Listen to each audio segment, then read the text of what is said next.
Hello and welcome to Foot Gordon TV. I'm Sparks and we've got a couple of guests for you. One is a bit late, whether he comes on or not, I don't know.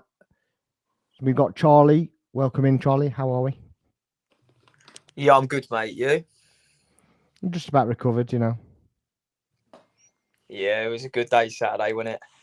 It was a good day apart from the football, but Yeah. yeah, yeah, Excuse the result. The social was class. yeah, exactly. We had a few sherbets and yeah, one of us had to creep out and get on a train home. So no clue what was going on, really. Yeah, I was still feeling it yesterday, to be honest with you. Oh, is it? Oh, fair. Yeah, yeah, I'm getting old, mate. Getting old, so yeah, it's not like it's not like you young whippersnappers that can be just out until God knows whatever time, and then completely fine. You know what I mean? I wish the 24-hour service was still there. I'd have stayed out all night, mate. I mean, if that had been the case, I probably would have. You know what I mean? It's probably been in that situation. I probably would have stayed out, but yeah, I'm under restrictions, and I know that there's, you know, at some point I've got to make the exit door. Yeah, So that's fair enough. I had to catch a train home too, otherwise I would have been stuck in London. So yeah, it's a couple of hours for me, so it's not too bad, but yeah, when you're oiled, it's not the greatest, especially when there's train diversions and stuff like that all over the place. And I was just like, well, yeah, I can't quite think how I'm going to get home. So yeah, I wait for my missus in the train station. So it was like, yeah, fair enough. yeah, that's fair. Yes, indeed. Bears, welcome in. How are we? I'm all right. I think I recovered as well from Saturday, just about. But then I told myself, 40 go, move on to the next game. Yeah. What were your thoughts on the actual game itself? Just meh. You know the old emoji, just meh. I just felt like when I saw the final score when I'm working, I was like, just you know what? So you didn't actually see the game; you just saw the result. I was working, buddy. Oh, I didn't ask that. Well, I don't know if you got a TV where you work. I don't know where you we work. don't hold TVs there. We do other things, man. You do other things. Ominous. Don't go there now, Sparks. We spoke about it. well, you kind of assumed that I knew what you did, and that I knew you didn't have a TV or a radio. I have a radio. At least I do hear it, but I can't watch it, but I can hear it. Yeah. Were you surprised by the lineup that was put out? Myself? Hmm. Surprised, yes, but I just shook my head thinking, sorry, to start this off in a very kind of semi-aggressive way to put it, not around, but semi-aggressive way to put it. Why is he not rotating before semi-final second leg? I'll never know. That's my Yeah. question to him, not to you, but at him. Why not rotating around? Yeah, I mean, we kind of discussed that kind of point of view, and basically said, well, if you're going to do that, you've at least got to win the game, and we did neither. So Well, you go then. I mean, I didn't miss anything, did I? Then I didn't miss anything. So no. no, I mean, no, I wasn't questioning your ability to watch the game. I just, you know, I don't have your vision, so I I have my didn't receipt. Don't know worry, I it. have my receipt somewhere here, so it's fine. I'll leave it Charlie, at that for introduction. I'll leave it at that. what's that? I'll leave my introduction at that, I'm saying. Just the introduction at that. Okay, fair enough. Okay, random. Uh, Good God. Charlie, were you surprised by the lineup? Well, I mean, I think we spoke about it briefly, but for me, it was going to go one of two ways. He was either going to go full strength to try and build some momentum for the game against PSG, or he was just going to completely rotate and just rest everyone for the game against PSG. He chose what I would say the full strength option and completely failed to build any momentum. If anything, he probably put us further behind by like playing shit. So it's simple as that. Hey Joe, how are you? Welcome in. Yes, yeah, yeah. I don't really understand it, to be honest. You've either got to be all guns blazing, haven't you, quite literally, and get the job done, or you rotate, and everybody accepts it's a rotation job, and it's nobody really cares. And we did neither. Oh, we did it so as though we cared, but didn't really care on the pitch. Yeah, because we didn't go all guns blazing. Because that even in the first half, like it was controlled in the first half, but it wasn't great to watch. And we got the goal to go 1-0 up, but it weren't great. No, I mean, yeah, but there was definitely opportunities, wasn't there, to go further in front and such like. But there was nothing really groundbreaking, was there? Nah. And in the second half was atrocious. Yeah, it was like, we don't care now, and we're gonna put the whole thing in reverse. I mean, don't get me wrong. I mean, when I saw you on Saturday, I did say to you from the off that mindset-wise, I'm not going into this game like I would be for the PSG game, because I know the league for me is virtually null and void, isn't it? Like we're not winning the league. So these games in the league are more a case of can we build any form of momentum going into the biggest game on Wednesday. And like I said to you, the only reason I came out of the ground angry was the manner that we lost in the second half. That was literally it. Other than that, I was just there for the social, and it was a great social. Oh yeah, that was what I remember of it. I remember vodka Red Bulls and all sorts like that coming out, and it's at this point I need to vacate. And then I saw a table full of whatever that was that was it tequila shots that you did?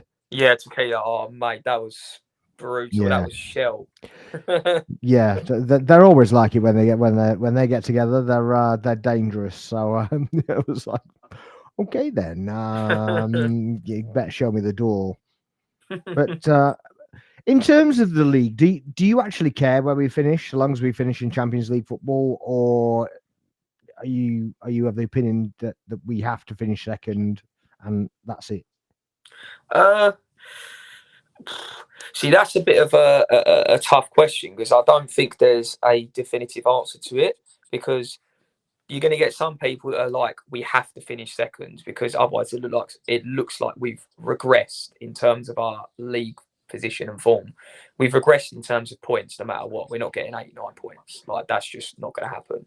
But in terms of what second to fifth gets us, it don't really matter. The only difference between finishing second and third, fourth and fifth is the higher up the league you get, the more money the club gets.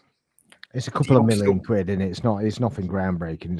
You all get the same prize, which is Champions League qualification through the league. So in that terms, no, I don't really care. Obviously, I'd be more bothered if we finish fifth, playing crap in the league like we have been, and then we get knocked out of the Champions League. But if we make the final of the Champions League, and we've been playing crap in the league all this time, but we make the final, then there's a different narrative, a different perception. So I guess it all depends on how each individual person views it. I'm more in that I'm not overly bothered part, but I will be bothered if we get knocked out on Wednesday. Okay, so a bit reflective hindsight you're talking about. Yeah, okay. I'm a bit of because obviously Wednesday hasn't happened yet. So it's, I think, because I don't really want to end up fifth and then getting knocked out of the Champions League in the semi-finals, and then I'm left with nothing. But yet we're below Man City, who have been shocking all season. We're below Chelsea, who I don't think are very good. And we're below Newcastle, who won the Carabao Cup. Do you get what I mean? So it depends. That is true, but we were told that that both Villa and Liverpool were going to do better than us in the Champions League, and neither did. And Villa aren't in Champions League spaces at all. No, but that is also true. But that's what I mean. It depends on how you, as a fan, look at it. That's just my perception of it at the moment. It depends on how Wednesday goes. Like I said to you, if we make the Champions League final, we end up finishing fifth, but we got a chance to win in the Champions League, then I don't really care. What do you make of that, Bez? What do you think? What are your thoughts? Is it a must if we get to the semi-final? Then it doesn't matter where we finish, or if no matter what, we can finish second to fifth? In all truthful sense, from my own perspective, as well as like I do want us to finish the league strongly, because knowing us, to peter out the way we peter out at the end of the season, it just looks a bit disgusting to see the team really just all have from big high to down the big low. Again, as Charlie is saying, I would love to see us do well tomorrow, of course, the game that is. The same time is literally I'm on the fence of just thinking, yes, I want to strong into the season, considering hopefully we'll finish well. Tomorrow I do want to see us really just play football the way we know best and play the way we did against Real Madrid. Just where's that going on? Never know. Space of 3.5 weeks, Because I watched a different team. But in my view, I do see this this thing is like I don't know, we can't how can I say, we can't combine time between have the Premier League game and the next few games you have to say a cup competition, a big cup competition, and that mindset is, I don't know, built in a different way. Like to a league game and to a Champions League game is very different. I don't know what's going on with this mindset of these players these days. They can't jostle in between. So it's, I don't know. Well, yeah, but they've put all their exit quite clearly in the Champions League basket, but obviously, kind of taking it for granted that they're going to get enough points to still finish second, aren't they? So that's kind of where it is. But are you as a fan happy with that, or would you rather them, actually push to finish second and do, try and get through? And does that change if the result doesn't happen tomorrow? It will change, but also, well, when the team just fight a bit more, just show some more fight and design the pitch, which has been lacking in the last couple of games. As you can see, there's times that you can just get this sense of where we go in the league after this. God knows whatever happens, or whatever happens after this, where we go after this is like, as Charlie's saying too, he's saying similar to me, but me, I'm saying it different in my way as well. How you just don't know where they're shifting their focus. It's just like, as you're saying, the eggs in the Champions League basket or the Premier League basket. It's like where are they throwing themselves into now? Are you gonna throw yourself all guns blazing tomorrow and forget for the league for the minute, or are you gonna just think, oh yeah, I'm gonna try and do both, and then kind of like see where tomorrow goes? It's just, even for me as a fan, it's hard to think. It's hard even to think about it and to compute in my head as well. Where they stand with this I don't know, momentum, or if there's anything left of it, I don't know. Well, there is no momentum, is there? Let's be honest. But saying that, we didn't have any momentum going to the semi-final games either, because we drew against Everton and we drew against Palace, and we still beat Real Madrid. So, I mean, momentum's not even really a thing, is it? But you've got zero momentum, and if you was trying to build some up against Bournemouth, it didn't work, did it? He failed miserably. From also in the highlights, and I saw some of the tactical videos a little bit, some of them, not for too long. I got a bit stressed in some departments, just seeing it from my own eyes as well, thinking how on earth he made the Cherries make you look so vulnerable. And I'm like, at home as well, even, which made me two set wonder, pieces as well, wasn't it? I was about to talk to that, but I'll let that bring you up. So I don't want to bring that up too soon. But yeah, that the first one was just a joke. Like literally the way they did the throwing, I was like, oh my god, here we go, Stoke City again. At least I had flashbacks in my head when I watched the highlights. I was like, oh no, it's coming. It's literally like a cannonball. I mean, we can't complain about it because we've done it ourselves, haven't we?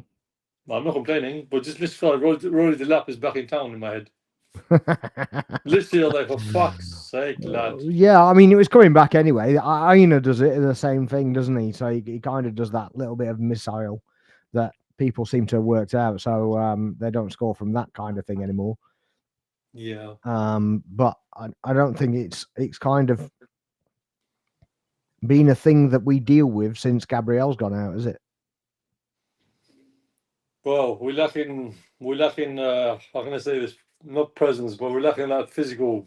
Well, it is presence, isn't it? Definitely aerial presence. Yeah, most of the physicals. The man is physically strong, Gabriel. Yeah, nothing against Saliba, but Gabriel, I find him more stronger. I tell people, I've nothing against Saliba. But preferably, I'm more more Gabriel fan in a way that I feel I see more.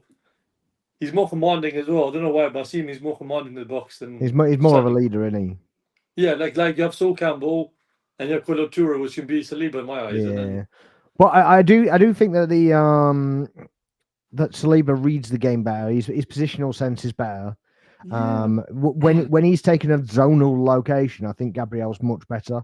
But when it comes to somebody coming at him with a bit of flair or whatever, I think Saliba can deal with that a little bit yeah, better. the je ne sais quoi is the same French now, whatever you use on these terms. I mean, yeah, maybe.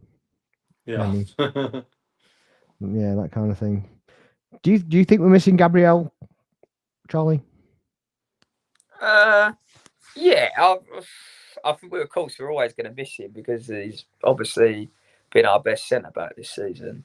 I mean, I don't actually think since he's come into the team, I don't think Jakub Kiwior's actually done anything individually wrong. If there's anyone that's been making bozo errors in our defence, it's been Saliba himself because he's given away 2 cheap goals. But I mean, the 2 goals that we conceded against Bournemouth, especially the first one for me, is nothing short of disgraceful. Because how are you conceding a long throw on? And I mean, I know loads of people are not talking about it, but this goalkeeper, man, he needs to be questioned a little bit because I've watched that goal back. Yeah, that header. And it's in the corner, but he's nearer that side of the goal already. So it's like, bro, how are you getting beat? Like, you're on that side of the goal effectively. Like, how are you getting beat? Yeah, I think it's almost like he predicted something else to happen and it didn't. It's all a part of me thought that he thought it was going wide or something. Yeah, maybe. And then, I mean, the second goal, the less said about the second goal, the better. I mean, I think it's handball, having seen the I think it's replay. handball as well, but the other way is given, in it. If it's the other way, then what's Odegaard doing though? Like, we need to what's he doing? But they were holding each other. To be fair to him, like Odegaard's not even looking at the ball when he's holding him. Like, yeah, but I don't think Evan Nielsen was doing the same, doing that either. To be honest. Because but at least Evan Nielsen is facing the direction of the ball. Odegaard's not even facing. Yeah, but only because he's being pushed in that direction. But I think that he's pushed Odegaard first, and then Odegaard's pushed back. Yeah, true. I think it's our ball anyway. I haven't seen the replay, but at that point, I didn't even care because. No, we didn't deserve anything anyway. To be fair. Even at 1 kind of whatever, and we went out and we were like, well, we deserve to get beat anyway. So who cares? But at the end of the game, like when all the I heard loads of boos and all that. I wasn't one of those people booing. I was just I wasn't there. Oh, fair. Fair. Yeah, I was like, I refrain from booing and I refrain from applauding that. Yeah, we did. I didn't do either. I just sort of waited I for walked the out. whistle and then just left. Yeah, I let my feet do the talking.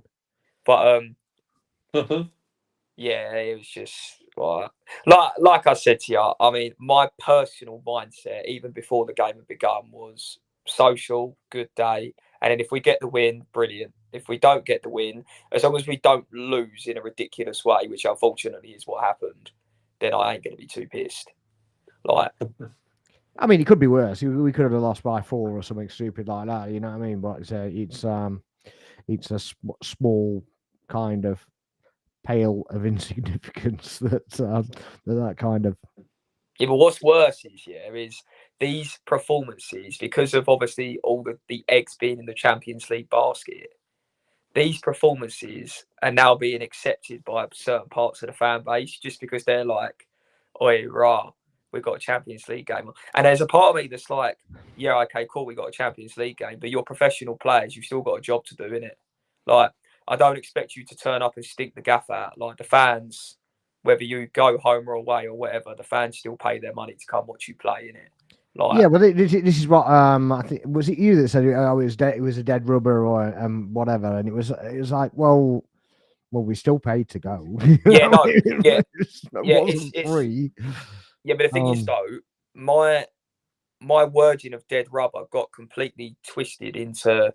The reason I said dead rubber is because it is in terms of the league. We can't achieve. Yeah, I get what you're saying. We can't achieve the title. So yeah, we can't physically really achieve. Matter.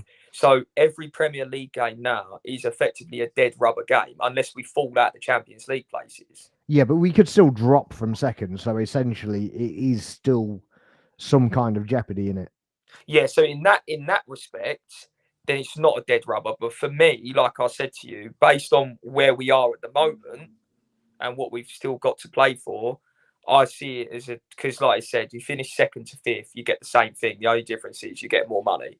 That's it. Yeah, I agree with that. I mean, if it was a case that where it used to be, where 1 and 2, qualified immediately, 3 and 4, 3 had one qualifying round. Yeah, 4. Each way. 1, 2, and 3 used to be sweet, and then 4, where we used to finish, we had to go through the qualifiers. No, it changed, didn't it? It changed because 1 and 2. It started with 1 and 2. 3 used to be one qualifying round, so 1 and home and away, and 4 used to be 2 rounds. Yeah, I thought we always had to do one qualifier because we used to finish 4th. Because when we finished 4th, it was always 1 after that. But yeah, it started off where it was 1 and 2. Then it dropped to 3rd. Oh, right. Where only 4th had to do the qualification. Yeah. Then they changed it, that made it all the 4 positions in the league. But if you won one of the honours, so you won the Europa or you won the Champions League itself, you'd start from either the previous round. So you do one qualification round for the Champions League, and you do 2 qualification rounds for the Europa League. Yeah.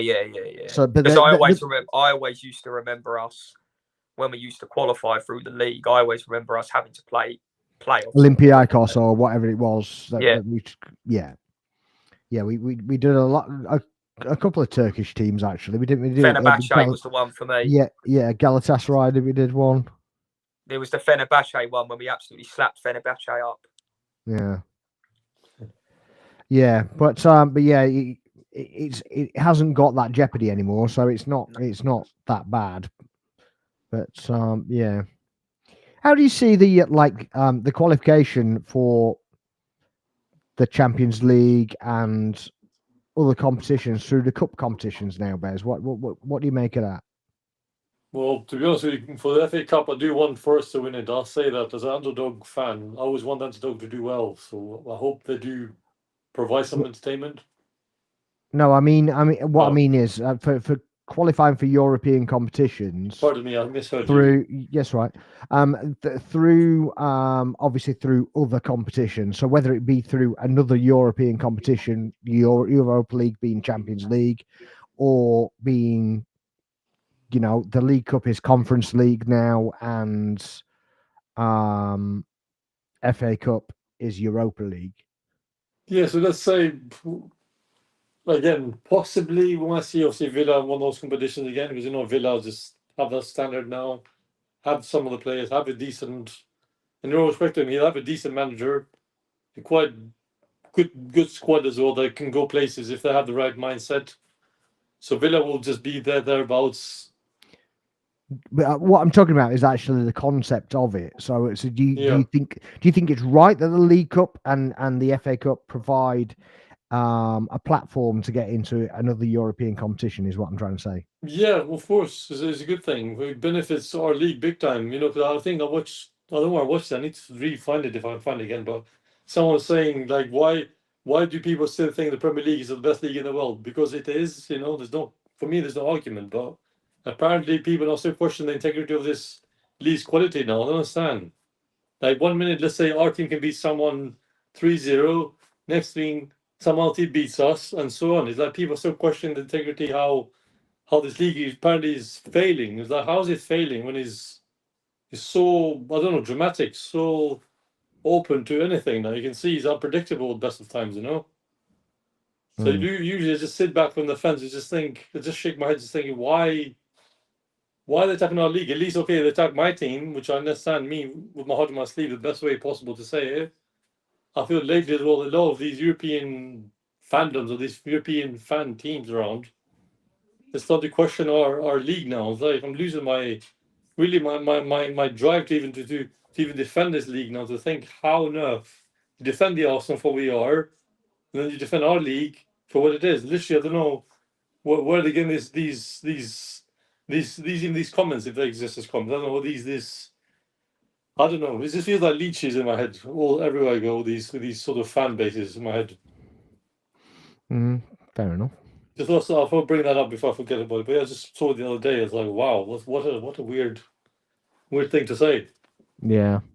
I think it was a Spanish football fan. I think one of those the Remontada bunch, those ones. Yeah, I mean, obviously they've got Barcelona and Real Madrid in competitions pretty much all the time, and obviously Atletico Madrid, Valencia that kind of win European Sevilla, Europa competitions. So yeah, I kind of get where they're coming from that point of view. I think it's kind of more.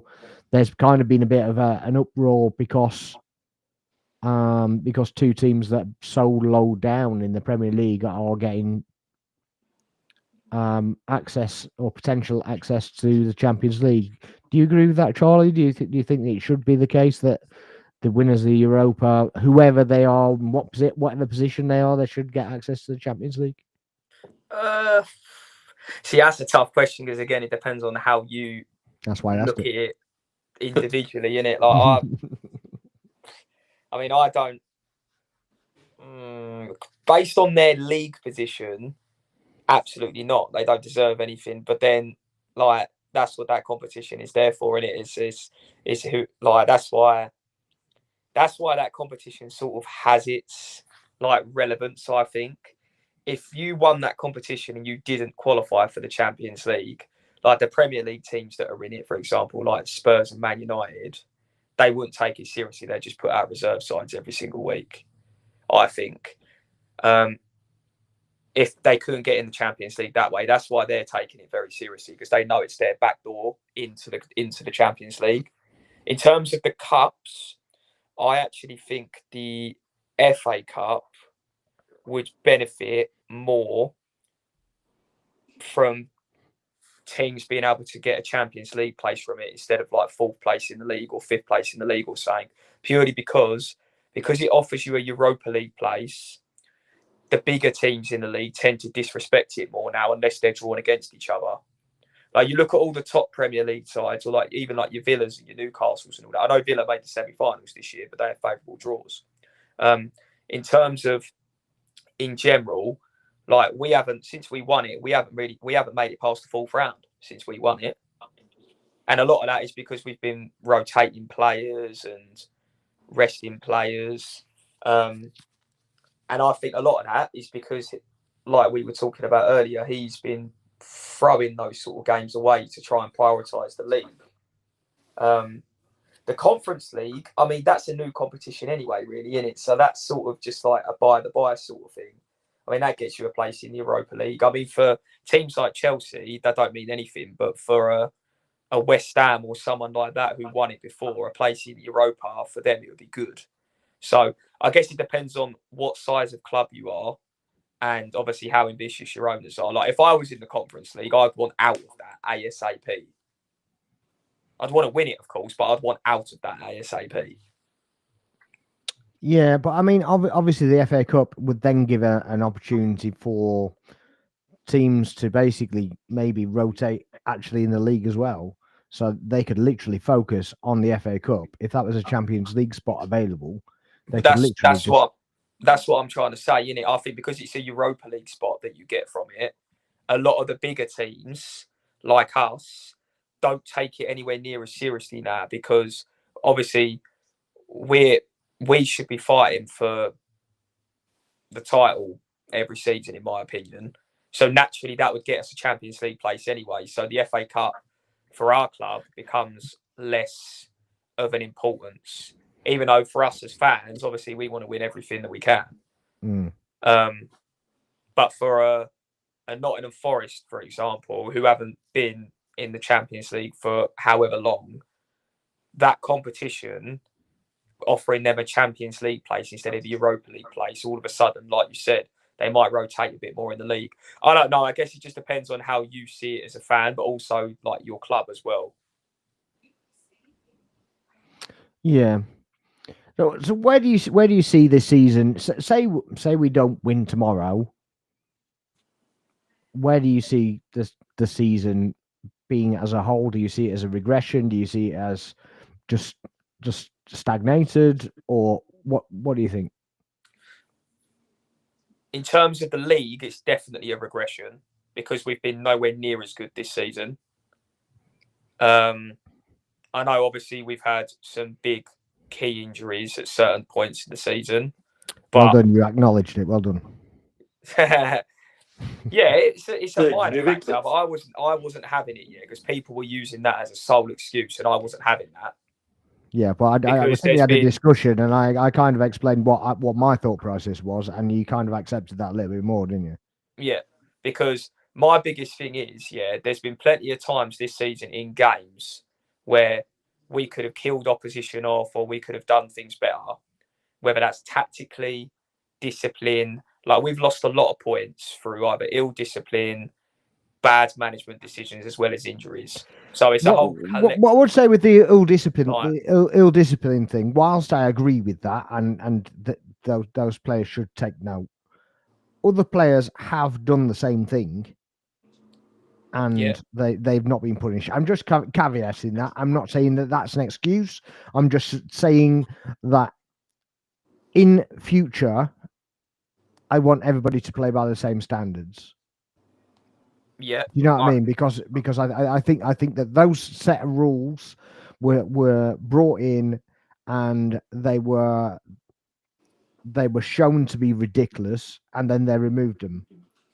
Yeah, and I don't think you can remove them until you've balanced the pack, as it were. Yeah, no, I hear that.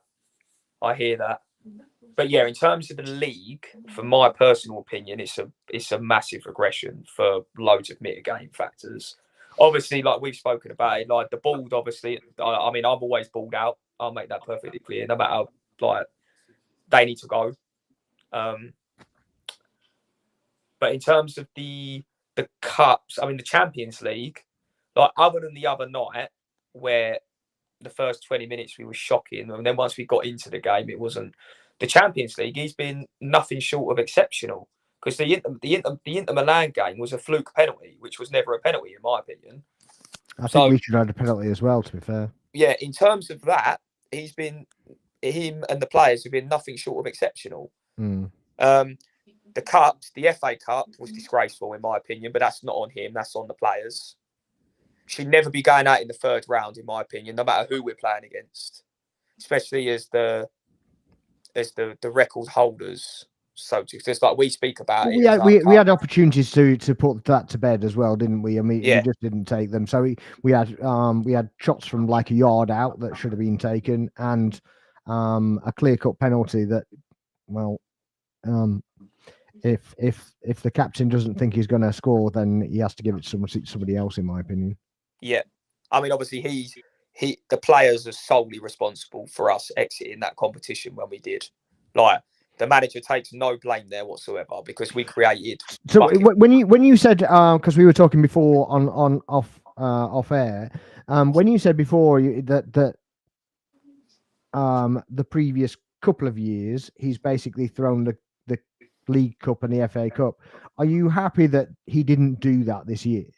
Yes, because he didn't put out weakened teams. Like, he showed me that he was taking it seriously, because he didn't put out weakened teams. Because I see a lot of kind of flip flopping from that kind of point of view, that basically said, oh, he put out weakened teams before, and then now they're saying, well, he didn't rotate enough. So it's like, what do you want? You're basically saying that he's damned if he does, and damned if he do, whichever way he does it. So it's kind of a bit screwy, if you ask me. Yeah, that's just complete and utter flip flopping, isn't it? At its best. I mean, that's more, I'd say, more agenda driven, isn't it? Really, there. If you're just like. Yeah, that's why I asked you, because you're quite agenda driven. Yeah, 100%. I have agendas to run. The Carabao Cup was a bit different, because we had a very favourable run. We didn't play anyone decent until the quarterfinals.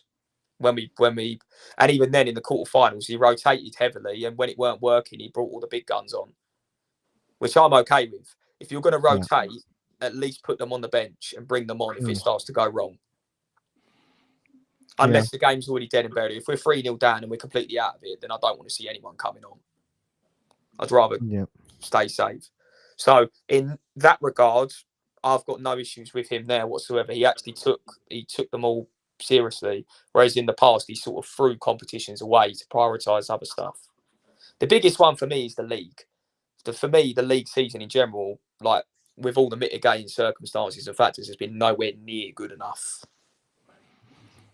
Yeah. I mean, I think everybody would kind of agree with that. I mean, obviously we have had injuries, we've had things going on, but everybody gets them, so it's kind of a thing. We've been unlucky, I guess. You've got to be lucky to win a league. So I don't think we've necessarily had our share of luck where other teams maybe have.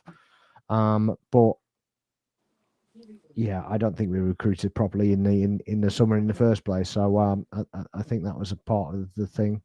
But do you agree with that, Bez? Do you think do you think we took the cup competitions more seriously, and do you think we've actually regressed in the league?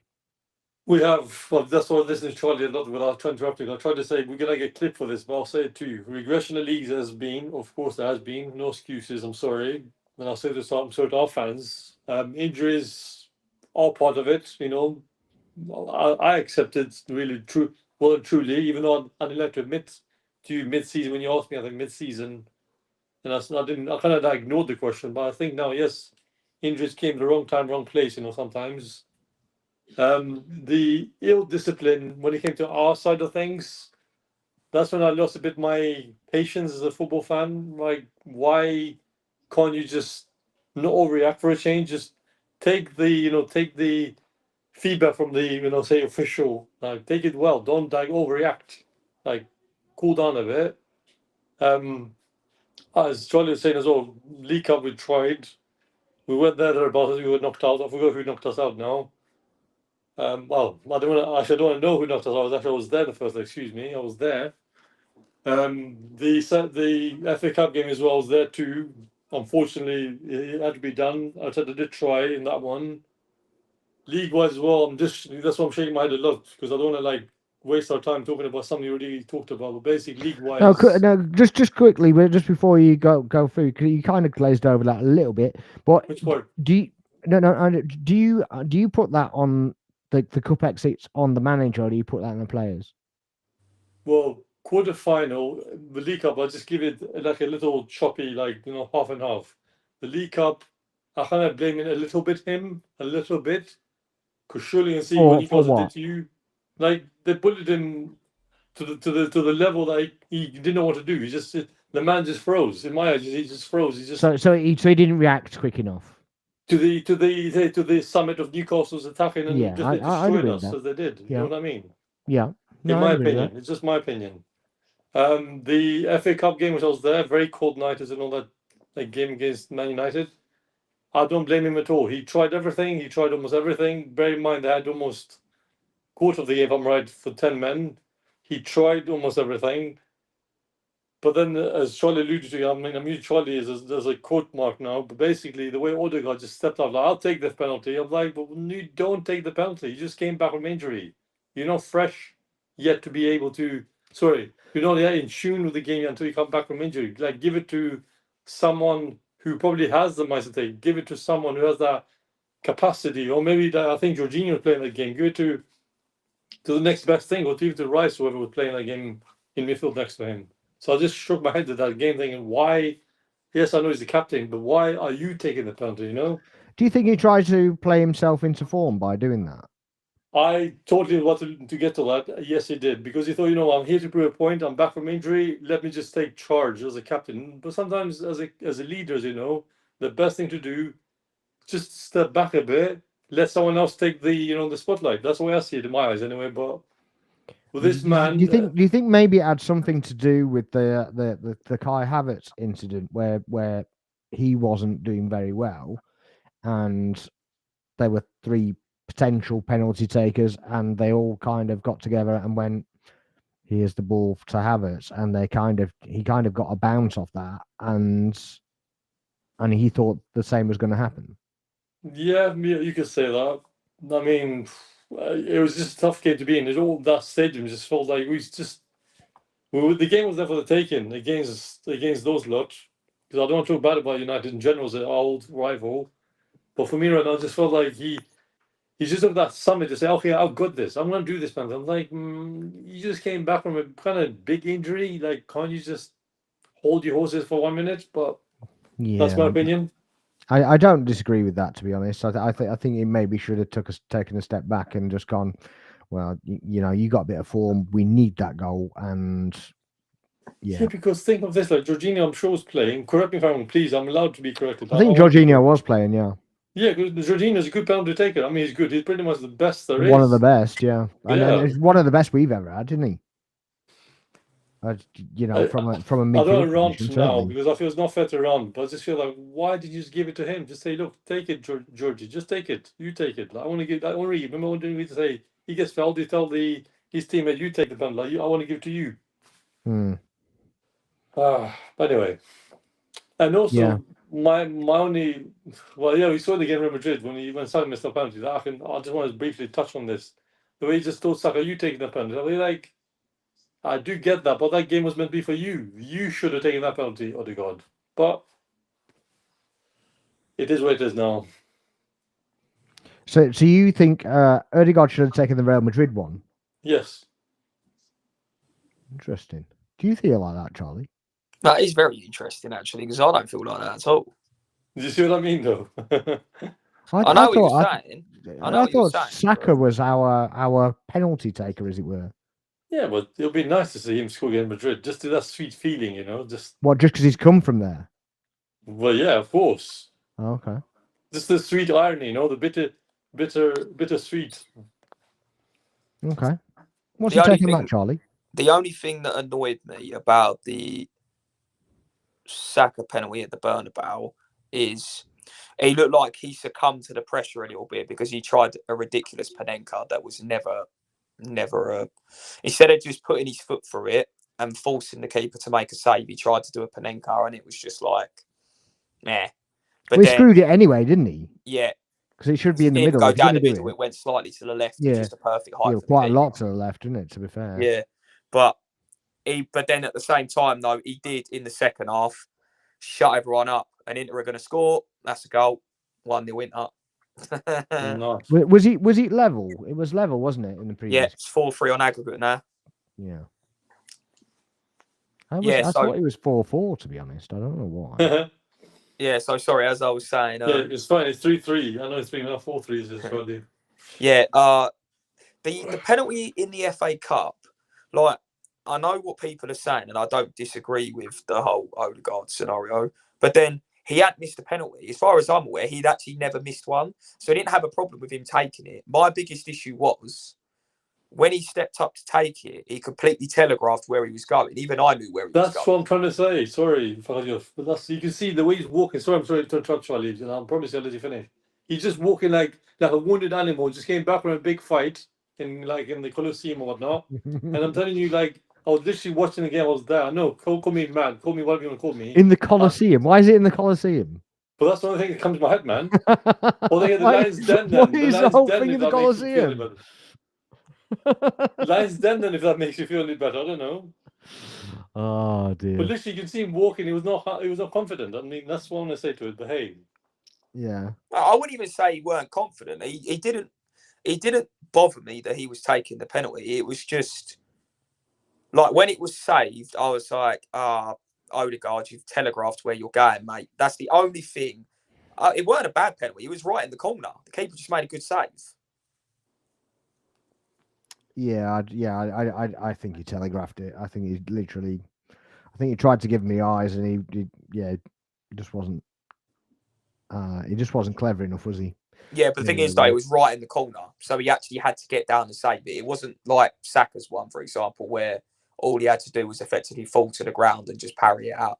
Yeah. So, but then on the flip side, though, like for me, justice was done there because that was never a penalty in the first place. It was a ridiculous dive from Havertz.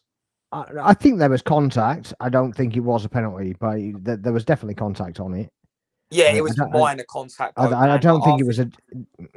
I've seen it's not a penalty. Yeah, but that's the dive from, was it Willock that did the one for Newcastle at the weekend? Yeah, was it Monday? That's terrible. That was shocking. It was literally like he kind of envisaged him putting a leg out, and he put his leg out, drew it back, and he still went over. Yeah, I mean, to be fair, I mean, I remember watching it around my mate's house. Yeah, the FA Cup game, and when Maguire did it, my first reaction was penalty. But then as soon as I saw the replay, I was like, mate, that's never a penalty in a million years. Like, obviously at the time I wasn't complaining, but it was just. Yeah, I personally thought justice was done there. I wasn't convinced it was a penalty either, to be honest. Yeah. But we had more than enough time, even after that penalty miss. Yeah. To win that game of football, and we played the same way, did the same thing over and over again, and it was. I knew once we'd missed that penalty, if we didn't up it, and I knew that we would lose on penalties because for whatever reason now we can't win a penalty shootout. Yeah, I mean, right. You mentioned Raya being questioned at the start, but I don't know what he was doing in that penalty shootout. It was. He was just going. He didn't move. Sorry, he didn't move at all. He did. He'd gone. He was just diving early every time. Yeah, every time that. I mean, predicting it is one thing, but literally he was. He was like, "Oh, I'm going," and then they kick the ball into the empty net. You're like, "What? What are you doing?" I mean, the Martinez one was shocking because he'd literally already gone to the other side of the goal before Martinez had kicked the ball. Yeah, he literally telegraphed it. It was like, "We don't want to be in this competition. We're out of this competition. Thank you very much indeed. Goodbye." And it was to them lot as well. That's the thing that annoyed me the most. Is that it was a loss to them lot. At home, if you know, it's not even so bad if it's at Old Trafford, but it's it wasn't great.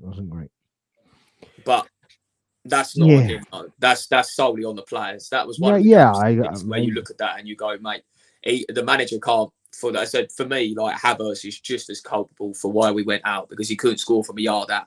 So yeah, I'd agree with that. He definitely wasn't on fire that day. Absolutely. But at that point, was he on the brink of, just being burnt out completely in the first place? Oh yeah, he's one of the 4 players in our team that was playing every game.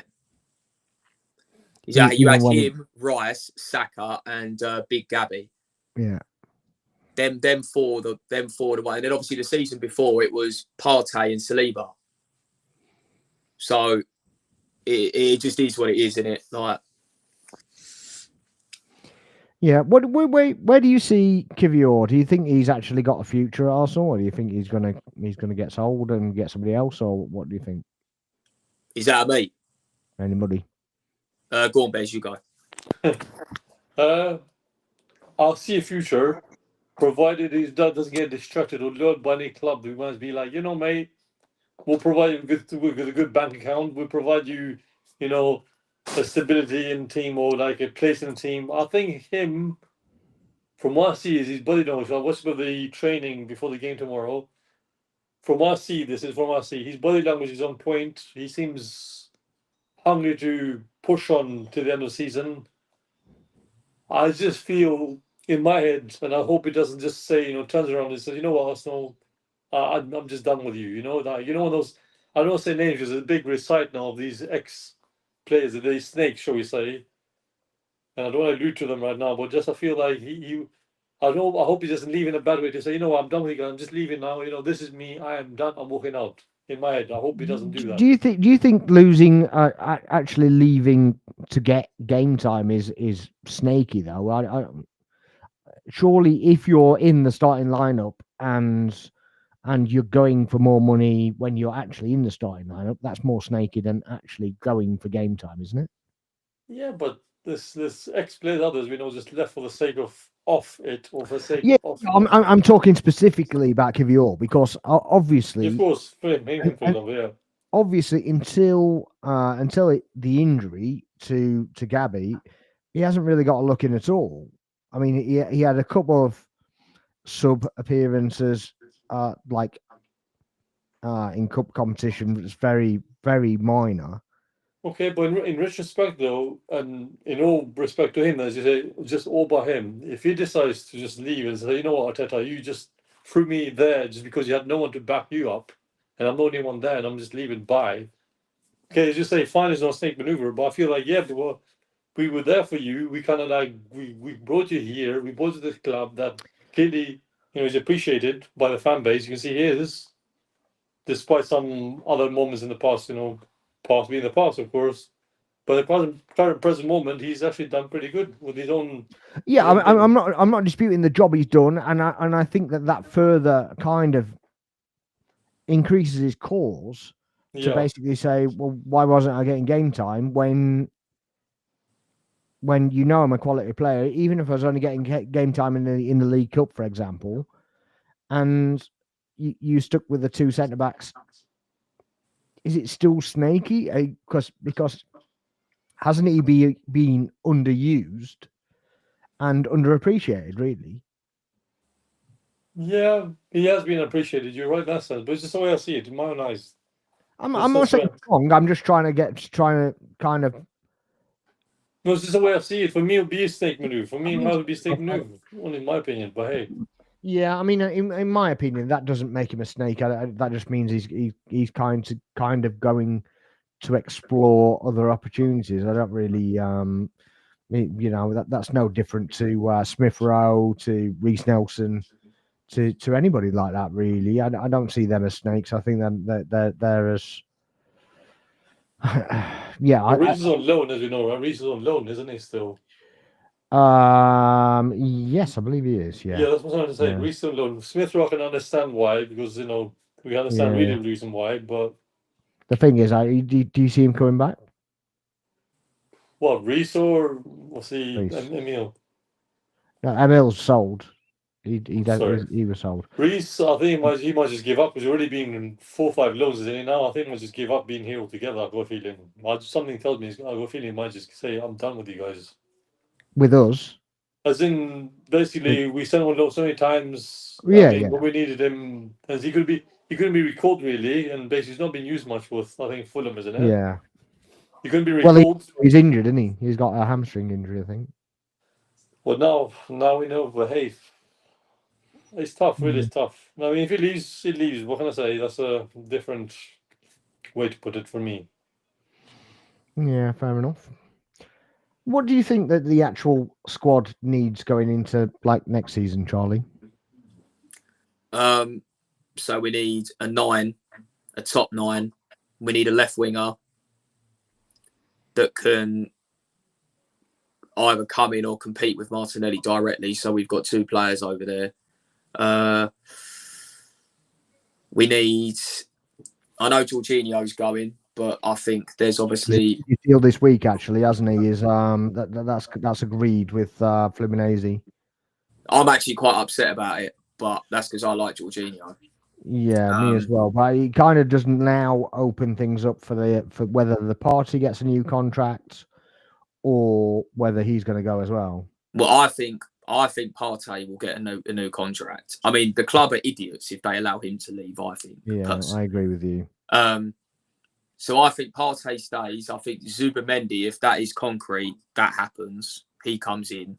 So that leaves us with 5 midfielders because Mikel Merino will obviously come back into the middle. So that leaves us with 5 plus Wanyeri as a youngster.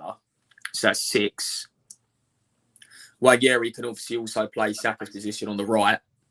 So he'll probably be looking at that going, well, we don't need a right winger as well. So for me, I would 9, a left winger, obviously Zubimendi to come in the midfield.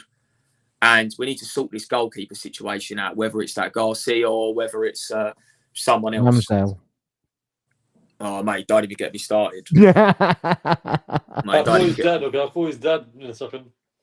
You are? Mate, I was one of the people, that was calling for Ramsdale to... Because I think David Raya is clear of Ramsdale. I think he's clear. Ramsdale, whenever he had the ball at his feet, it was like a self-destruct button waiting to be pressed. The geezer could not distribute the ball. Decent shot stopper, but he could not distribute the ball. And whenever we had a corner against us, I'm literally sitting there fearing for my life that we're going to concede. You realise you used to call a keeper Flapianski and Ramsdale. Yeah, but we were shit. Yeah, but we were shit back then, so I wasn't overly bothered because we were shit back then anyway. Yeah, but Ramsdale was that. Yeah, what we called. I was just saying, sorry, if I interrupt you, but I was saying, Sparks, I called his dad to give me another rundown why he left Arsenal, why he might come back to Arsenal. Oh, okay. You know? That's why I referenced. Let me call his dad. Yeah, I mean, we could get him for about 2 million now, I think. Trust. Yeah. But the Kivior thing, yeah, if we're talking about like squad depth and all that, if he leaves for me, it's not a problem because he's not been used, the geezer. He's only playing because Gabriel's injured. It's literally not a problem for the squad or not a problem on his point of view? Well, do you know what? Yeah, Kivior was a weird one because when he did play the odd game, he looked really shaky and he had the odd bozo in him. But then he was playing left back mostly, though. No, but even at central defence, like the one against Palace in the League Cup, like that was a simple, just head it out, and he let the ball bounce, and Mateta just ran in behind him and scored. Yeah, I don't just blame him, to be fair, on that one. No, it's not just him, but obviously he was the one marking Mateta in it, so he's at large fault for that goal happening. But that's just a simple example in isolation. But since Big Gabby's as well. Yeah, but since Big Gabby's injury, like, shocker. I don't know, man. I personally don't think he's good enough to start for Arsenal. But then he is still quite young, and he as well. So yeah, he's 23, isn't he? Yeah, 24, 25, I believe. Yeah. Yeah, but I mean, obviously, when you've got Saliba, who's younger than him. And I think he knows that he's not. I think he knows it deep down that he's never going to be a starter for Arsenal. While Big Gabby and Saliba are here, so it depends on what he wants. Does he want to contribute as a squad player, or does he want to try and push for a move where he can get more regular first team football? If he was to leave, for me, he's not a snake. But then that's because, in my personal opinion, I don't think he's a starting 11 player anyway. So that's just how I see it. So you don't think we need any reinforcements at centre back at all? It depends on what happens. If he leaves, then yeah, we're gonna need someone. If he doesn't leave and he stays, then obviously Calafiori getting back fit will be great. Tomiyasu getting back fit will be great, and Ben White getting back fully fit will be great. Like, there's 3 of your centre back options right there. I think Tomiyasu needs paying off, doesn't he? He needs Well, he do you know what? Yeah, I think he's been misused as well because he got injured, didn't he? And then he was coming back in training, and then he re-injured himself, and he then had to have surgery. So obviously they had fucked up his whatever there. Excuse my language. They'd obviously ruined his progression in that regard, and then he ended up having to have surgery. So, and then they just left him the whole season. Mate, I think Tomiyasu's mustard. I think 1v1 defensively, he's like Timber. He's not as good as Timber, but I think 1v1 defensively, I think he's mustard. I've seen him do jobs on Mohamed Salah before, so it's like. And either side, and he can do centre back as well. Exactly. Like I think he's mustard, especially as a. I think he was quite unlucky to be out of the team when he was fit, Tomiyasu. Yeah. It was only because Ben White came back and he was like on fire that. Yeah, exactly. That couldn't get in. And when he did get back in, it was a left back, wasn't it? Exactly. The thing is though, I don't think Tomiyasu, when we signed him, was signed as a squad player. He was signed as a starter. I think now, because of the strength in depth that we have in defence when everyone's fit, I think now Tomiyasu will be seen as a squad player, but I'm okay with that as long as he's getting regular football, because I don't think that we need to play the same centre-back pairing or the same fullbacks every single game, especially in like the lesser games at home or like you said in cup competitions, like, because you're just overplaying people, and then that's when you get all these stupid injuries, like silly ones as well. Like if you're already missing a few players, like we have done defensively this season, then you've got no choice. You either have to rush people back, which is what happened with Calafiori, or certain people just have to play. Like, it is what it is. But if you've got everyone fit and available, then share the minutes out, man. Like, there's no reason why players like Tomiyasu shouldn't be getting minutes in this team, because I think he's well good enough, especially defensively, to be playing football for Arsenal. Yeah, I completely agree. To be honest, I think the signings that come in now need to be first team starters, and they need to be pushing players that are in the first team to the bench, rather than buying a bench player and kind of hoping that it elevates the other player that's starting. It's just a reverse logic to me. We have to kind of we have to go next level now, and we said it before. Obviously, when we spent the money on Rice, we should have backed that up with another top player, at least a striker. I mean, as far as I'm concerned, we still haven't replaced Nketiah. We haven't replaced Balogun. And no, you're right. They never played, but they're the players that we never even replaced. And if you're going to let them go, and Smith Rowe's the same, if you're going to let them go, you've got to get a replacement in for them. Well, Fabio Vieira's out on loan as well, though, isn't he? Yeah, but he can't loan them all or sell them all. No, I completely agree. So what's your...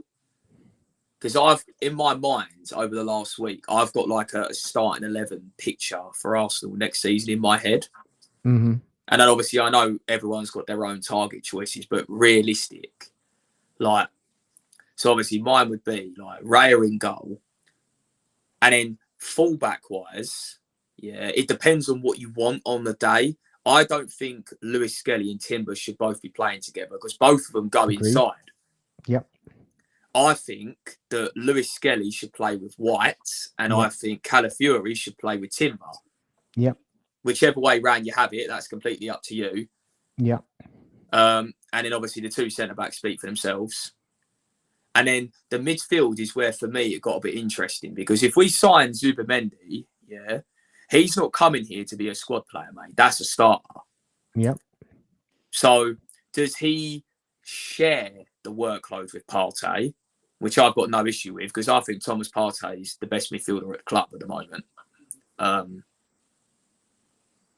As good as Rice has been, like, I think Partey is so crucial to Arsenal at this moment in time that it just out personifies everything that Deck has done at the moment, even though Deck's been immense the last month or so.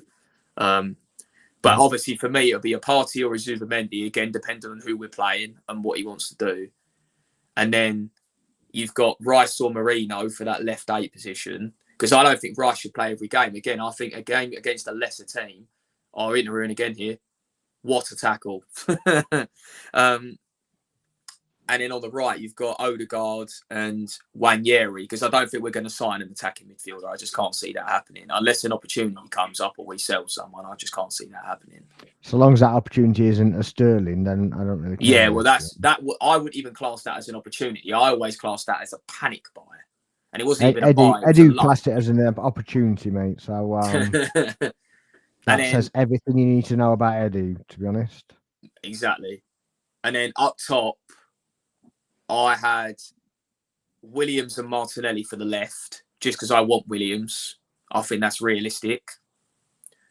And then centrally, because I don't know, if we sign a 9, I don't know if Havertz is going to stay playing as a centre forward, because I reckon there's a chance if we sign a 9 that he could get pushed back into midfield.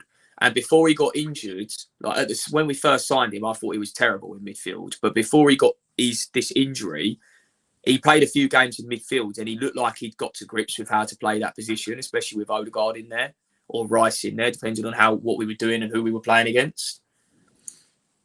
So it'll be interesting to see what he does there. Because if we sign a top 9, then Havertz won't be starting up top. So that'll be interesting. And then obviously on the right, it'll be Saka and probably Ethan as the backup, unless we go and sign a right winger. Or saying that, Jesus, when he eventually comes back from his ACL, Jesus will be the backup there, won't he? So I Yeah. think Inter are about to get a penalty here, just to change the topic very slightly. Fair But I enough. think that's a strong. That's a title win in 11. That is. Yeah. I mean, Right. I don't disagree with any of that. What do you make of that, Bez? Do you have anything to add on that? No, he's completely the same page as me as well. Again, I'm agreeing with everything he's saying tonight, and there's nothing I can't disagree about it at all, because surely every position, as Charlie said and you said, we need some players that will clearly fit the bill for the purpose of first 11. No more excuses in my eyes. Like what Charlie's saying as well, is completely solidifies how we need to push on and be a bit of a stronger team. Bear in mind who we get. Hopefully it goes our way. Hopefully it's done nice and early for once and for all. I just not about think, I totally see what it means. Obviously every player needs their own backup, surely now. Like this season, countless times we've seen that left side, especially the winger, has not had any backup, barely anyone. Midfield, thereabouts has been pretty good, I guess, midfield. He started off a bit shaky, though, didn't it? Because obviously we got Marino in, and he was injured straight away because That's obviously silly went in on for Gabby. pre-season training, yeah. But yeah, he got injured straight away, and obviously then Partey had to go to right back because we had no fullbacks, and then we had no midfield, and we had no fullbacks either. So, and then they kind of come back, and Odegaard went out, so it kind of went all.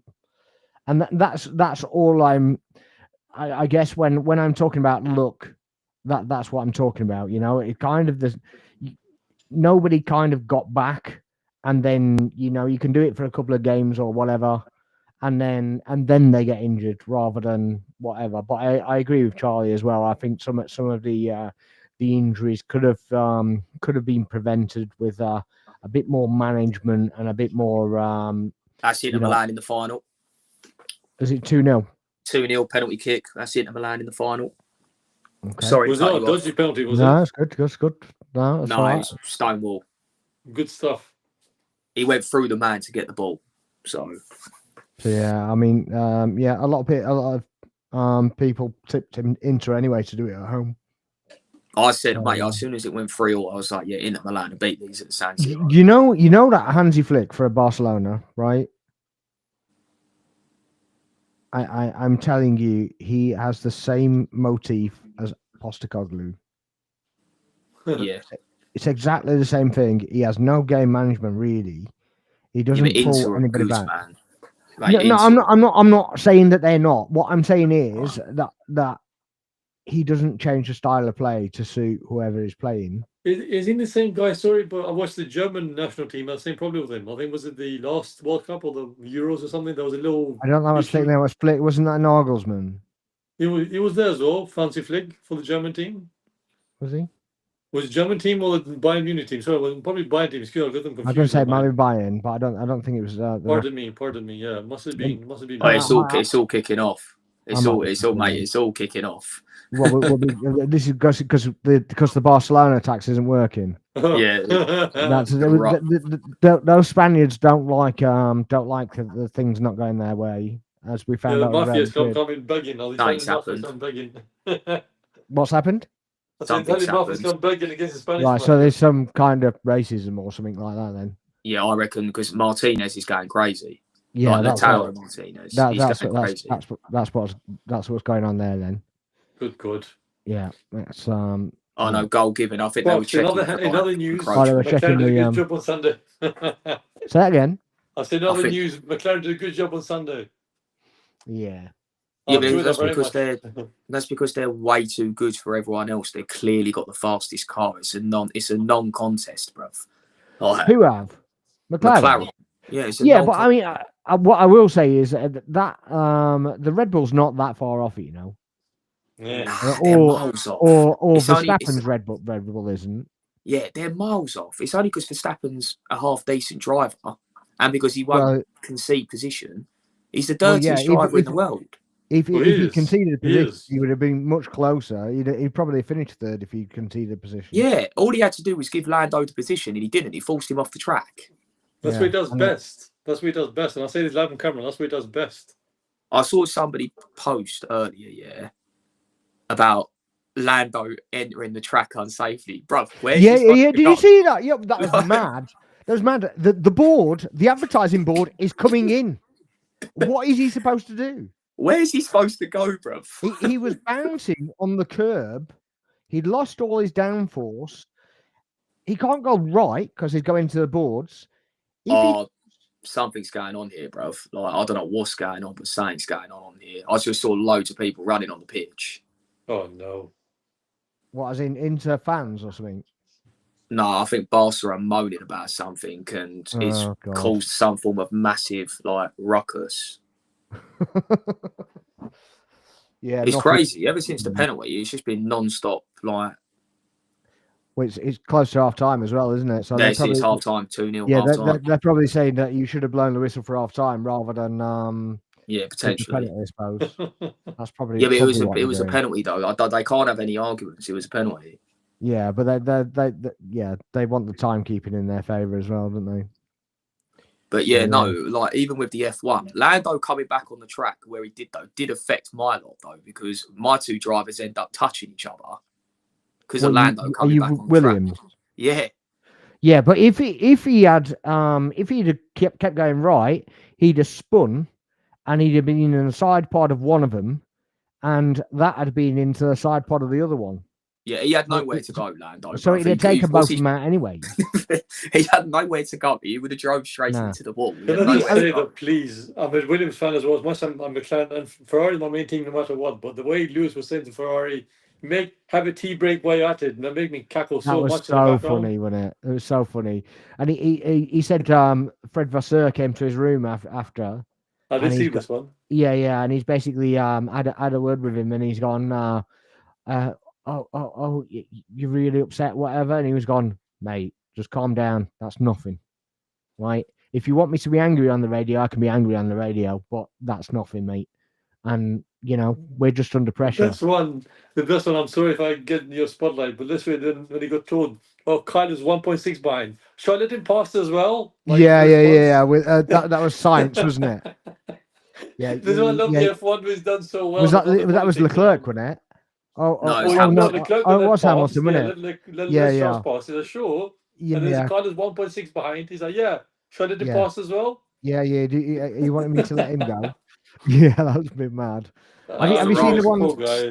Have you seen the one today where I can't remember what turn it was now, but it was going into the hairpin, and the chicane, the mini chicane, and Sainz basically goes in from absolutely nowhere. Yeah, he dive bombed him because it was the last corner of the. Yeah, proper dive bombed him. Then he's come on the radio going, yeah, Lewis turned too late there. Yeah, he's good at diving. He's good at diving. You're like, mate, you have no right to that corner. No, you literally dive bombed him trying to position. Yeah.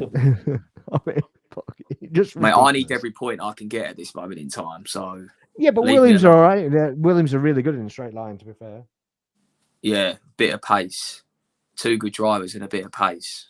Yeah, I mean, Sainz needs to kind of book his ideas up rather than try. I think he was a bit unlucky though because he got a penalty for fucking yellow flag infringement, which is a bit bullshit, I think. But well, especially when you don't get 5 seconds for being out of position when somebody else has got one. Yeah, it's just fucking. I mean, he should have got 5 seconds for crashing into Lewis. To be fair, that should have been where the 5 seconds come from. What for Sainz? Verstappen should have got 5 seconds for forcing another driver off the track, regardless if he got a snap of oversteer. That was shocking, mate. Like, it was completely out of control, and he's done it for 2 corners. Completely out of control for 2 corners. But people are trying to say that he got a snap of. Yeah, he did get a snap of oversteer. He did because he didn't let his foot off the accelerator. That's why. Yeah, Lando was gone. Lando was alongside. Just let him go. Yeah. But I see people now. That's the problem with Verstappen. That is the problem with Verstappen. He will never, ever let someone go. He always has to outbrake them. No, but if you look at his fans, right, are the ones that basically say that every other driver should just move out of the way. Why should they? Well, because I don't know, because it's double standards, mate. I mean, the only good thing this year is he's going to be nowhere near the championship. It's just going to be a straight shootout between the two McLaren boys. So the more that they take they take points off themselves, the more it keeps him in it. But yeah, but he's never going to get anywhere near it if he keeps finishing third or below. Not unless they have the mad upgrade, but But the pace difference. The pace difference. They're banking on the Spain thing being, the rule change in Spain being massive, because it's basically stopping the flexing of the rear wing, isn't it? Yeah. Oh God, mate, that McLaren, that McLaren is like what the Mercedes of the year that Hamilton lost the World Championship due to that awful, stupid decision at the end. That's what that McLaren is like. Yeah, they're just like a rocket ship, bro. They're way faster than everyone else. No one else can. No one else. I know. I think it's W24. I think. Yeah, it was just ridiculous. Yeah, well, Norris finished 32 seconds ahead of Russell, who was third. So that tells you all you need to know. Yeah. It's ridiculous, mate. They might not be the fastest over one lap, but over a race, they're clearly quicker than anyone else. The thing is, though, what you've got to take into account as well is that that's not exactly a high-speed circuit. And that's where Red Bull now kind of are better. They're better in a straight line than they are in the slower corners. It used to be, when that Mercedes was around, it used to be that he was really good in the slow corners. And it could basically accelerate so quick out of them. The DAS system that Mercedes as well, the proper DAS. Oh yeah, I kid you not, yeah. The year that Hamilton lost the championship, when he won that race at Saudi Arabia, mate, it was actually ridiculous, yeah. So he was faster than Verstappen when Verstappen had DRS. Work that one out. Like in a straight line, he was still quicker when Verstappen had DRS. Yeah, mad, wasn't it? It was just an absolute rocket ship, mate. Yes, exactly. I've never seen anything like it. The car was so fast. Yeah, but again, if you listen to the Zappa fans, then he's never had the fastest car. You know what I mean? He's always won the title with a slug, and it's just not true. Well, I mean, the last 2 years, he's won it with the fastest car. It's as simple as that. Yeah, I mean, he finished races with like a minute. Before the other guys, he could have stopped, had a cup of tea, and it was almost as bad as when Hamilton was dominating. But that Verstappen dominance is not as big as Hamilton's, because Hamilton actually had a teammate that could compete with him. Yeah, I agree. Hamilton was still winning races by over a minute. It was ridiculous the way that he was winning. I still think that's going to be the same if McLaren win it, to be honest, because they're actually competing and taking points off each other rather than but I mean, Hamilton was beating his teammate. Hamilton was beating his teammate by a minute. But the only thing that the Red Bulls do now is basically stop the other cars coming through the pack, which of course they can do even better because they've got another 2 cars on the bleeding grid. So they I'll just hang it out. You don't have to listen to the yellow flag warning before, do as many as you can do and then let them through. Oh, it's just, mate, it's not even, it's a non-contest. This season is a non-contest. It's just whoever wins the drivers out of the 2 McLaren boys. That's it. That's all it's going to be. Yeah, it'd be interesting to see how much difference it does make with the rule change in Spain, but I don't think it's going to be that much, to be honest. No, they're just so fast. Might be a couple of attempts. Like even Russell's doing really well in that car, but Antonelli was doing well as well. Antonelli as well, yeah. I was about to get to him. But Norris just went past him with ease. No DRS or anything. He just drove straight past him. That's how you know that you're just significantly quicker. Yeah, I don't dispute it one second. I'm not really a Norris fan. I just want anybody to beat Verstappen, to be honest. Yeah, same as me. Well, I'm Williams, and obviously we're not competing for the championship, so yeah, I just can't stand the stuff that Verstappen gets away with, to be honest. And they change the rules, and they still don't give him penalties for it. Nah, it's just a joke. But yeah, but we're gonna finish off controls and go on all night onto different sports and whatever. But yeah, PSG, innit? PSG. what we're saying. Obviously, it's looking like it's going to be in the final. But do you think we're going to be there, or do you think PSG going to be there? My heart will be there, but my head will be out. And Okay. I think that the performances, I know we was better after the first 20 minutes of the first leg, once we'd worked out how to play against their press. And we had the chances, we did. But I just haven't got the confidence of some of these players that when the pressure is on, for them to take the chances. Because like some of the goals in the quarterfinal, the pressure was already off because we was already like ahead significantly. Yeah.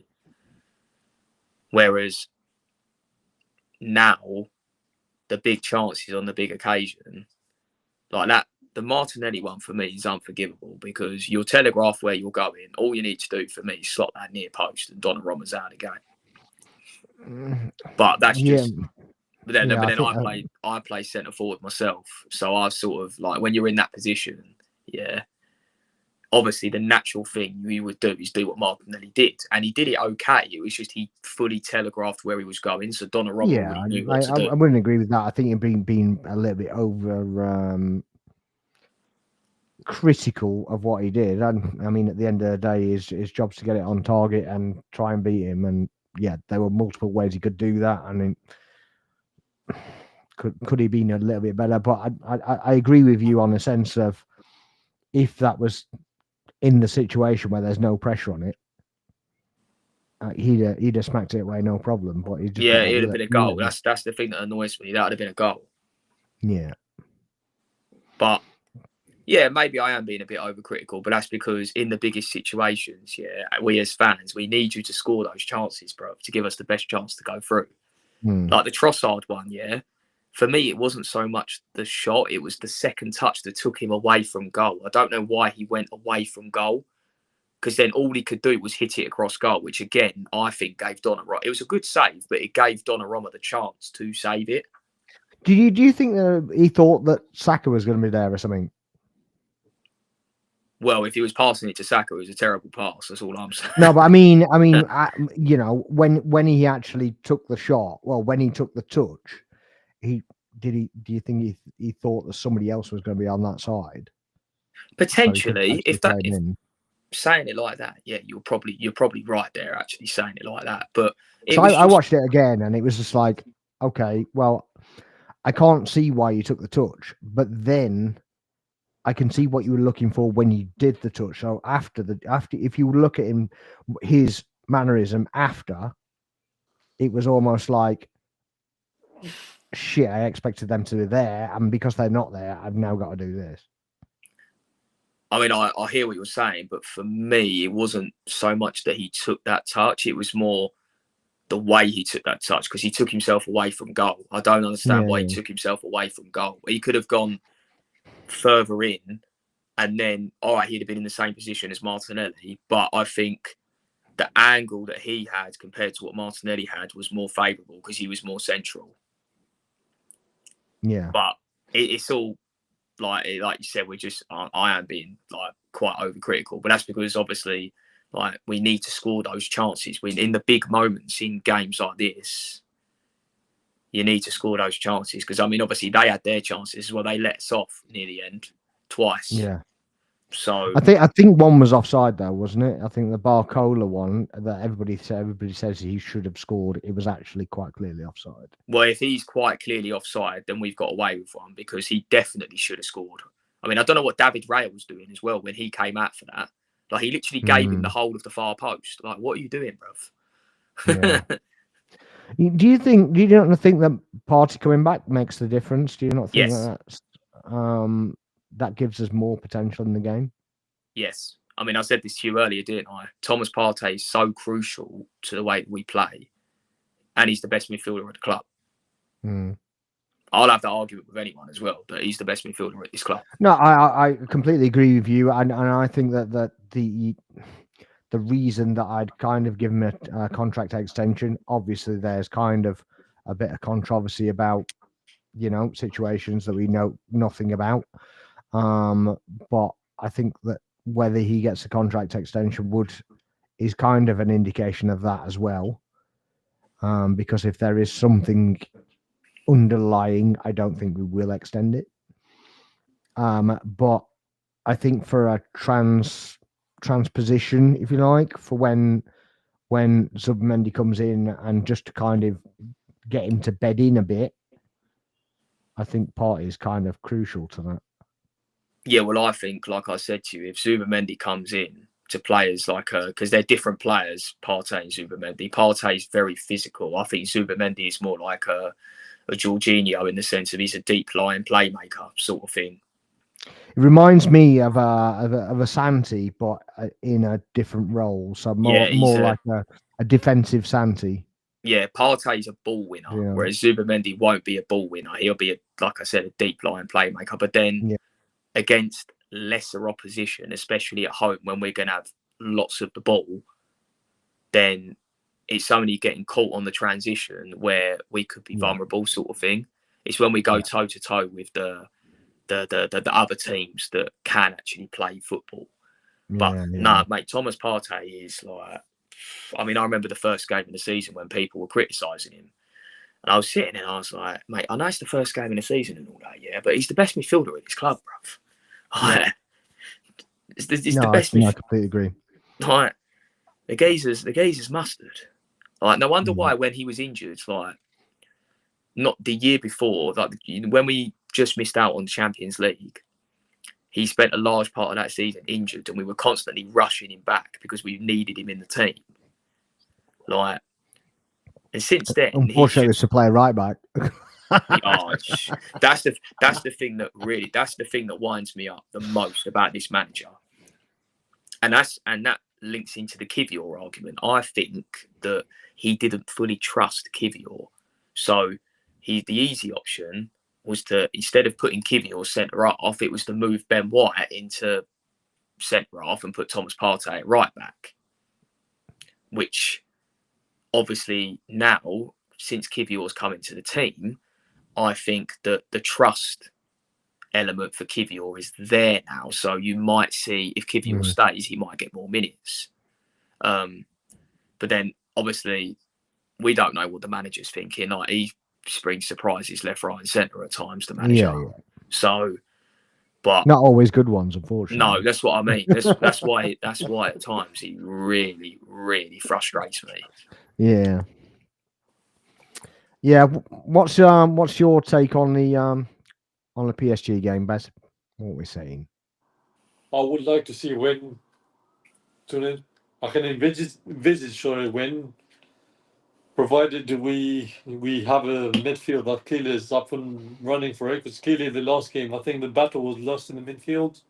Partey was a big miss, in my opinion. Again, I certainly feel like he's being the player that clearly he holds himself really well in every situation at midfield. He's very much like Vieira type football player, like in midfielder. He just no nonsense. He just like lets football do his talking. You don't hear much about him in the press in terms of the football side of things. I'll talk about. I feel like he's... we only get rumors, don't we? Well, rumor has it. You know that famous film now, Rumor Has It. And I watched him and his other partner the other day with his baby. I was like, yeah, rumor has it. Haters, rumor has it. That's what I want to say live in video now. Rumor has it. Without dwelling too much because it's getting a bit late for all of us, but I just feel like tomorrow I just want him to play players, as I said the other week, I believe I said this. Just play players in their respective positions. You do your job as a football manager, but make sure you time your bloody substitutions early for a change too. Don't wait till the very last 10 minutes of the game and you think, oh, yeah, now is the time to roll the dice. Like. Bez, do you think though, and do you think in the first leg he was just being safe and he was just literally just holding it and just going, right, okay, I don't want to concede anymore. We'll get Partey back. We can play our own way. We can get Marino up top, and we can have a go at their place. Do you think he had more confidence that that he can get a couple of goals there rather than, you know, go 3 goals down. Do you think that had something to do with his thinking, or do you think that he just got it wrong? From what I've seen, because I'm actually watched the first leg, and I won't be able to watch the full game tomorrow, but from what I see the first leg, you're right. For me, it felt that it was creeping in. Yes, I'm losing this 1-0.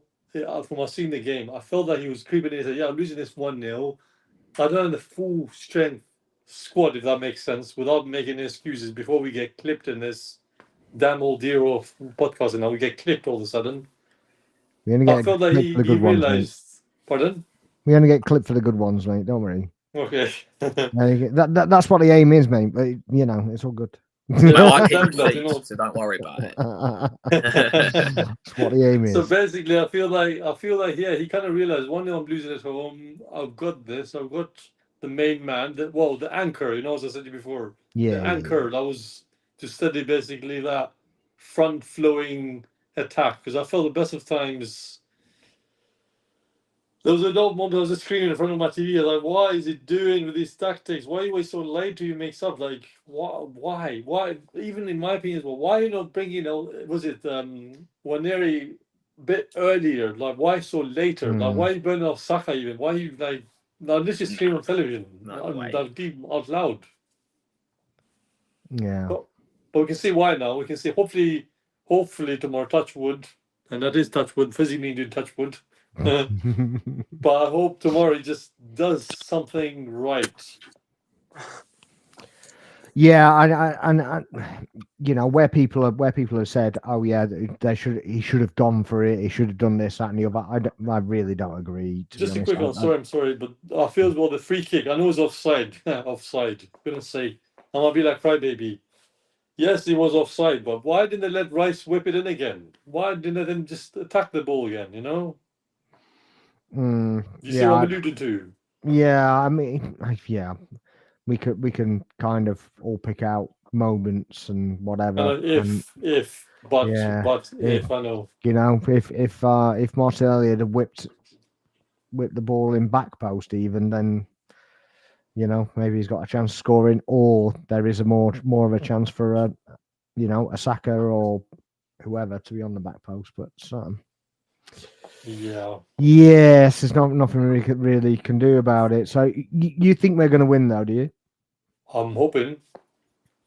But do you think we're going to win, or are you just hoping you're going to win? Hoping to believe. Yeah, so that's a no then, because he's just not answer a question. Well, yeah, okay, no. Charlie's not no. Mine's never no. It's not no. Trust me, it's yeah, not. But you're not saying yes. You're not saying yes. You just. Okay, I'll say it. Yes, you're talking with your heart and not your brain. So yeah, just. My brain is somewhere else, my friend. My brain is somewhere else. Don't let off on my brain. My brain is somewhere else right now. Oh, okay. I'm just feeling this, not this right now.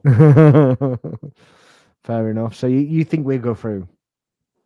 With the right frame of mind, yes, we will. But with your frame of mind, or no, their frame of mind. I don't get paid for this shit. You fucking dumbass. You're just not swearing fully now. Well, no, because you didn't. Question. You still didn't answer a question. Yeah, he's just dancing around the question. I said yes, but their frame of mind, their right frame of their frame, not my frame of mind. Theirs. Yeah. So do you think we are going through?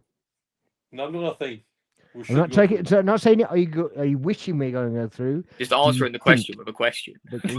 Shut up, Charlie. That's what you're doing, though, isn't it? That's literally what you're doing. Just answer the damn question. Yes, we should. What do you want me to say? No, there's not. Yes, we should. It's either yes, we're going through, or no, we're not going through. Yes, we're going through. Okay. All right, he answered it. You answered the question. It only took about 3 minutes. Yeah, right. That's not even 2 minutes. What are you talking about? No, I have a clock on my screen. It was 3 minutes. I have a clock here as well. Don't worry. Yeah, the first time you skipped the question, I took a note of the time. Yes. Yeah. So yeah, I think it'd go to penalties. Well, if it goes to penalties, we're fucked. I don't think so. I think Donnarumma. You see? I don't know why. I don't know. No, Donnarumma's a madman. I don't know why I think that, but I think that. I think it's 2-1 on the night, and I think we go through on penalties. I hope we don't. I hope we don't. I hope we don't. I hope. Oh, what a goal that is! I hope it's done in normal time. But who scored, Charlie? Barca. I mean, that Eric Garcia's just put one in the top corner from a cross. What a goal that is! 2-1. So it's game on. Game on. 54 minutes, 2-1. I mean, what a finish as well. What a finish. I mean, to be honest, I don't mind which one I play, but do you have any preference which one you play if we get through, obviously? Yeah, I'd rather play Barca because they're defensively crap. But they can score on a win. Yeah, they can. They look dangerous going forwards, but they play this ridiculous high line. Like, I mean, like Inter, if Inter had been a bit better in transition, I think they'd have had this wrapped up. They've had a few times where they could have just put one in behind. But they did choke in the first leg, though, didn't they? Because they were 2-0 up and sailing, weren't they? And then they let Barca kind of just get back into it. To be fair though, Barca completely dominated that first leg, especially in the first half. It shouldn't have been 2-0. Like, Barca completely dominated. Like, Inter couldn't get out their half. They scored from a brilliant bit of magic and then a set piece to be 2-0 up. Yeah. Do you have any preference, Bess? Well, I mean, honestly, there's in the most brutal way, way to put it, I want Barcelona for only revenge of 2006. Yeah, fair. Is that enough to answer your question? You did that in 15 seconds. That's in contradiction to the previous question. Well, you're a shameless guy, man. You're a shameless guy. You see, you both got the middle finger there. That's what I'm going to do to you both. That's fine. That's fine. But all I ask for is. I'll be my record. I'm sorry if I put the middle finger on camera. Yeah, it's all good. All good. But at least I didn't hesitate to answer my question. Yeah, well, wait. You answered the question. That's all. Yeah, you didn't answer the question with a question. With a question, and Charlie, shush you, man. Or skip round it with our, with a hullabaloo. So Charlie will get it next time I see him. Watch. Yeah, I don't really have a preference, to be honest. I know. It's fine. So I just want to be in the final. So yeah, I don't have any kind of preference. So. Mate, I need to be in the final, so I can go to London on the day and just have an absolute sesh. That's the idea. That's the idea. Yeah, well, I will be trying to get a ticket to the final anyway. So hopefully I should get a ticket. So well, at least you can. Yeah, I mean, yeah. Oh, there's a break on here. There's a break on here. Oh, yeah, it's going to be 2-2. Yeah, it's 2-2. Oh, come on, man. We're missing a cracking game of football. Yeah, so yeah, on that note, we're all going to go and watch the football. So yeah, Charlie, thank you very much indeed. Thank you very much for having me on again. It's been really it's been a pleasure.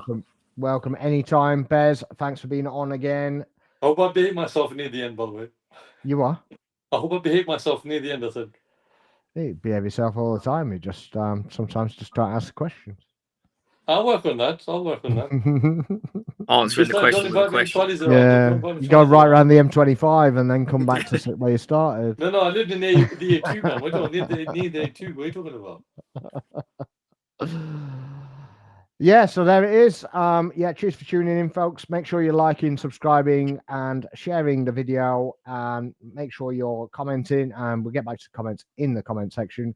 And we'll see you next time. I'm in Sparks. This is 40 Corner. We'll see you next time. Good night.